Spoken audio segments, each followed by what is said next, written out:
So you've just downloaded the Common Operational Picture application for situational awareness from the Public Safety Resource Center, and you want to know more about it, and you want to get started with it. So what is it? Well, it's three main things. It's access to base map data, not only base map data from the local authoritative source that you've configured, but it's also access to online imagery or world streets.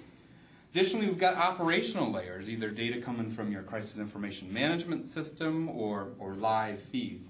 And finally, it's tools to help you accomplish your mission, like the emergency response guide to help you respond after a hazardous materials incident. So who is this really designed for? Well, it's designed for those who need to maintain situational awareness, like the duty officer at the Emergency Operations Center. So let's dig into this and give you more of a tour. So like I said before, it's base map data. So as I drill in here, notice they get more detailed information. At this level, I've got parcel data and building footprint information that's coming in, site address data, and also the critical infrastructure has been highlighted more on this base map template. This is something that you configured in this installation steps that hopefully you got through just fine.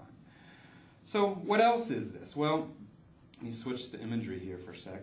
It's also access to various live feeds. So these live feeds can be at a national scale. So inside this template, you've got, here we have current wind speed and direction observations coming from NOAA METAR stations. This is helpful inputs to plume models. It's also got stream gauge information here showing the current flood stage. So I can click on a link here to more detailed information and look at the hydrograph for this particular stream.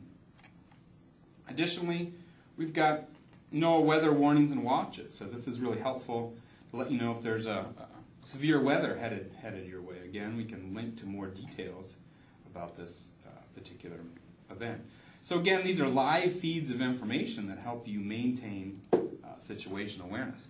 So in this template, not only do you have access to this data here, but you've got the tools and scripts that you need to help keep this in sync with the online data source. This is really a powerful thing to help you maintain situational awareness.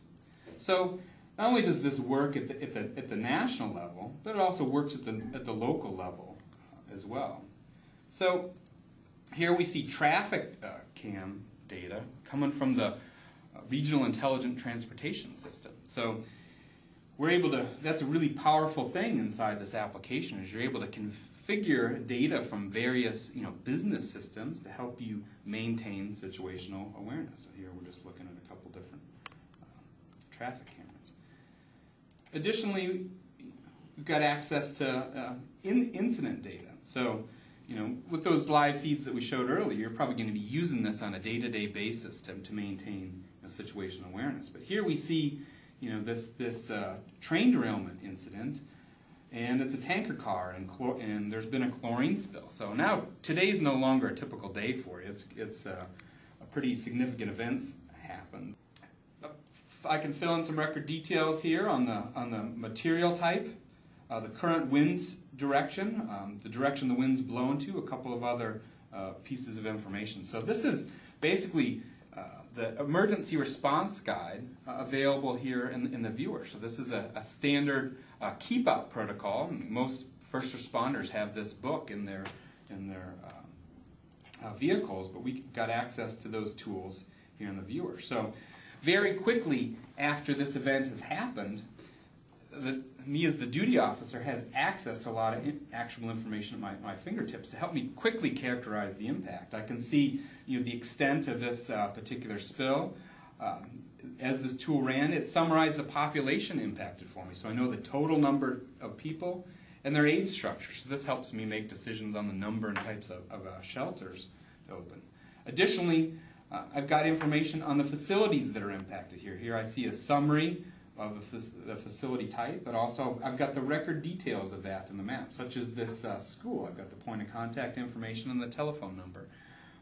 Information that's coming from the rich geodatabase that you've set up as a part of this process and gotten your data into. So here on the map with the base map data, we start to see the large extent of that impact. So the first thing I did there was characterize the impact. The second thing I got to do is figure out how to keep people out of the area. So to help me do that, I've brought in information from a third-party modeling tool like Aloha. So we had our hazard modeler run this plume. Our GIS guy got this into the viewer, and here we see that information on the map. So there's a large set of other operational layers that is available here. We see the critical infrastructure that's impacted. As I drill in, I get information on the shelters that have been opened to help get people out of harm's way, and the roadblocks that have been set up to keep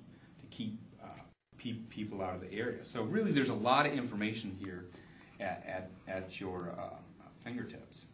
So in summary, what do you have with this Common Operational Picture template for situational awareness from the Resource Center? Well, you have access to rich base map data and operational data. You also have access to and the ability to configure multiple business systems to help you maintain situational awareness. And all this really results in more actionable information to help you do your job. So thanks for watching.